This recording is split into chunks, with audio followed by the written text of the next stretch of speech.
The beginning of human civilisation, कुछ शिकारियों ने मिलकर ये तय किया कि वो अपनी कहानियाँ गढ़ेंगे दीवारों पर, पत्थरों पर, वो कहानियाँ जिन्हें उन्होंने जिया है। ये वो पहला आइडिया था जिसे हम रेप्लिकेशन ऑफ डेली लाइफ कहते हैं। The first copy on the wall, पहली बार वो फिक्शन उतारा गया जिसे देखा और महसूस किया गया था। Art is a fictional place which only exists in the mind of an artist, and what audience sees as art is a byproduct of its translation. मगर आर्टिस्ट उस फिक्शनल प्लेस को बनाता कैसे है? By copying from nature. कला ज़िंदगी को copy करती है और ज़िंदगी कला को कॉपी करती है, और दोनों एक दूसरे को तब तक कॉपी करते हैं जब तक दोनों ये भूल नहीं जाते कि कौन किसे कॉपी कर रहा है। The game of imitation and the dance of copying is an amalgamation of nature and human imagination. पहले किसी की ज़िंदगी से इंस्पायर होकर एक फ़िल्म बनती है, फिर फिल्म से इंस्पायर होकर एक दूसरा डायरेक्टर उसका रीमेक बनाता है, उस रीमेक से एक बंदा रील बनाता है, और मम्मी इत्थे उत्थे तुसी तुहाडा पाजी, और वो रील एक बच्चा देखता है, फिर वो बच्चा वही डायलॉग अपने घर में बोलता है। ये होंदा वोंदा ये पंजाबी नहीं होती। अब वो डायलॉग उसकी ज़िंदगी का एक हिस्सा बन चुका है। Repeating this statement, art imitates life, life imitates art, until both forget who is copying who. ये सर्कल पूरा होता है ऑस्कर वाइल्ड की लिखी हुई इस लाइन से, life imitates art far more than art imitates life. ज़िंदगी कला से ज़्यादा कॉपी करती है बजाय कला ज़िंदगी से। Hi, I am Akash Rajput and this is all about story, and we are going to talk about art of imitation or copying in context of painting School of Athens by Raphael. In the start of 16th century, Vatican City, Raphael ने एक painting बनाई जिसका नाम था school of Athens. इस painting में दर्जनों genius हैं, but in the centre of this painting there are two allegorical figures, एक प्लेटो है और एक एरिस्टोटल। दोनों के बीच एक आर्ग्यूमेंट चल रहा है, argument about the ground purpose of art. Two philosophers discussing about nature of art. Plato stated, क्या कला की ज़रूरत है? Why do artists copy from nature? आप कितना भी कॉपी कर लो, ओरिजिनल से अच्छा नहीं बना पाओगे। The ideal situation where every copy is a cheap reproduction of the original. और प्लेटो इस बात पर रिजिड रहता है। वहीं एरिस्टोटल उसका काउंटर आर्ग्यू करता है कि हाँ, तुम्हारी बात सही है, पर कॉपी करने में एक प्लेजर है। कॉपी करना ही असल में कला को जन्म देता है और इसकी अपनी एक जगह है। फॉर एग्ज़ाम्पल, जब आप सिनेमा हॉल में जाते हैं तो कोई ऐसा सीन आ जाता है जिसे देखकर आपकी आंखों में आंसू आ जाते हैं।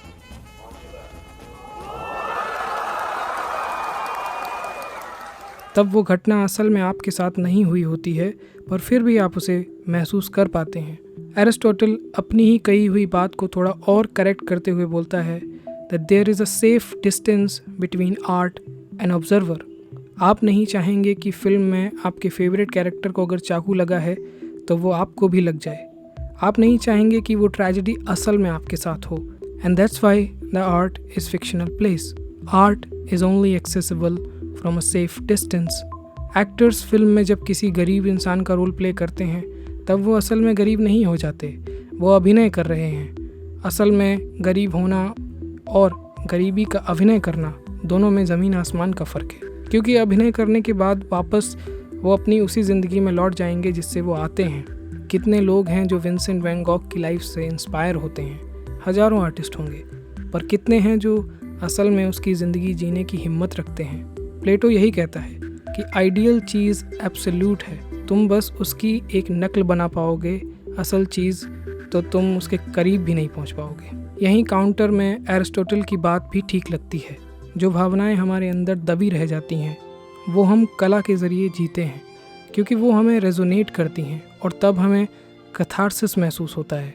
आप बार बार उस गाने को सुनते हैं जो आपके दिल के करीब पहुंच जाता है, आप उसे रिपीट करते हैं, आप उसकी कॉपी बनाते हैं अपने माइंड में, अपनी यादों के साथ। This is one of the primary purpose of copying और imitation. As I stated, art is a fictional place. Painting में Socrates, Plato, Aristotle and Michelangelo एक साथ मौजूद हैं, जो कि हिस्टोरिकली इनएक्यूरेट है। इनके टाइम जोन्स बहुत अलग अलग हैं। वहीं हमें यूक्लिड भी मिलता है, जिसने इनिशियली गोल्डन रेशियो का कॉन्सेप्ट डेवलप किया था। इस सब के बीच राफेल का सेल्फ पोर्ट्रेट भी है। वो कहीं ना कहीं सारे जीनियसेस के बीच खुद को देखता है। राफेल ने अपनी लाइफ में लियोनार्डो को बहुत कॉपी किया है, इसलिए प्लेटो का जो फिगर है वो लियोनार्डो के गेटअप में है। ये पेंटिंग एक होमाज हो सकती है दा विंची के लिए राफेल की तरफ से। वो एक्चुअली दा विंची को अपना गुरु मानता था। हर आर्टिस्ट कॉपी करके ही सीखना शुरू करता है, but in order to be unique you have to push yourself to zenith of imagination, and the only difference between you and me is our imaginative experience. In the core of aesthetics, copy करना एक main subject है. You cannot make something from nothing. Artists nature को copy करते हैं ताकि imagination से चीज़ें recreate कर सकें, और nature हमें raw material देता है। यहाँ तक कि पेंटिंग में भी रेफरेंस है कॉपी करने का। पाइथागोरस एंड आर्किमिडीज, इनके साइड में पाइथागोरस को कॉपी कर रहा है एनेक्सिमैंडर। एक मास्टर दूसरे मास्टर से कॉपी करके ही सीखता है। Your ultimate desire is to copy someone और copy something leads you to create art, because humans are inherently mimetic, but there is a difference between western approach and eastern approach. Eastern philosophy में copy करना थोड़ा अलग है। बोधिसत्व पद्मपाणि, बुद्धा का सबसे famous gesture जिसकी drawing हमें मिलती है अजंता गुफा से। हाथों की उंगलियां, आँखें और मुद्रा, सब कुछ नेचर से इंस्पायर है। वहीं वेस्टर्न फिलॉसफी के आर्ग्यूमेंट्स की शुरुआत जहां नेचर को कॉपी करने से होती है, वहीं ईस्टर्न फिलॉसफी या इंडियन फिलॉसफी कहती है कि नेचर से इंस्पिरेशन लेकर उसे अलंकृत कर दो। The ornamentation of imitation is in the core of Indian philosophy. दोनों ही फिलॉसफीज़ अपनी जगह सही हैं और हम दोनों से ही सीख सकते हैं। इस इमिटेशन गेम में एक Darwinian and Oscar Wilde approach भी है। ये थोड़ी absurd है बट कंसीडर की जा सकती है। In the book decay of lying by Oscar Wilde लिखते हैं, कुदरत कल्पना नहीं कर सकती। ये सुनने में अजीब लगता है पर यह सच भी हो सकता है। और ना ही वो किसी का फेवर करती है, वो सिर्फ पासे फेंकती है। यही वजह है कि अर्थ पर कितनी बार स्पीशीज़ बनी और ख़त्म हुई हैं। क्रिएशन एंड रिक्रिएशन चलता रहता है। पर फिर ह्यूमंस आए, होमो सेपियंस, यानी हमारे पास एक गिफ्ट है इमेजिनेशन का। हमने आर्किटेक्चर्स बनाए जो कुदरत खुद कभी नहीं बना सकती थी। हमने सड़कें बनाई, हमने पेंटिंग्स बनाई, हमने स्कल्पचर्स बनाए। इसका कोई भी हिस्सा कुदरत खुद नहीं बना सकती, इसलिए वो इंसानों का इस्तेमाल करती है ताकि वो खुद को रीशेप कर सके। This can be a cosmic behaviour of this world. In the end of this video, what is the clear answer for copying? क्या कॉपी करना बुरा है? I would say no. जब मैंने शुरुआत की थी तब कॉपी से ही की थी। ये वो पहली पेंटिंग है जिसे मैंने कॉपी किया था जब मैं 10वीं क्लास में था। मेरे आर्टिस्टिक करियर की ये पहली ऑयल पेंटिंग थी। ओरिजिनल पेंटिंग चमन किरण ने बनाई थी, मैंने बस कॉपी की थी मेरे पहले आर्ट टीचर देवीचरण वर्मा के गाइडेंस में।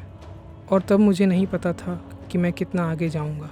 ये करने के बाद मैंने एक और कॉपी बनाई सेम आर्टिस्ट की, और ये सिलसिला चलता रहा। उस साल मैंने कई कॉपीज़ बनाई और मैं बिना ड्राइंग किए डायरेक्ट पेंट करता था ब्लैक सरफेस पे। और आज मैं ओरिजिनल वर्क्स बना सकता हूँ जो मेरी आइडेंटिटी बनाते हैं। पर शुरुआत कॉपी करने से ही हुई, और मैं जितनी कॉपीज़ बना सकता था मैंने उतनी बनाई, बिना ये सोचे कि ये मुझे कहीं ले जा सकती हैं। In between copying things and trying to be unique there is no clear separation. Our art is ultimately the reflection of ourselves. अगर आपकी आर्ट में आपकी झलक नज़र नहीं आती, मतलब आपको अभी बहुत कुछ खोजना बाकी है। A whole new path is still undiscovered, and as Andrei Tarkovsky famously stated, दुनिया में कमियां हैं और इसीलिए तो कला का वजूद है। This world is imperfect and that's why art exists. Art symbolizes our meaning of existence.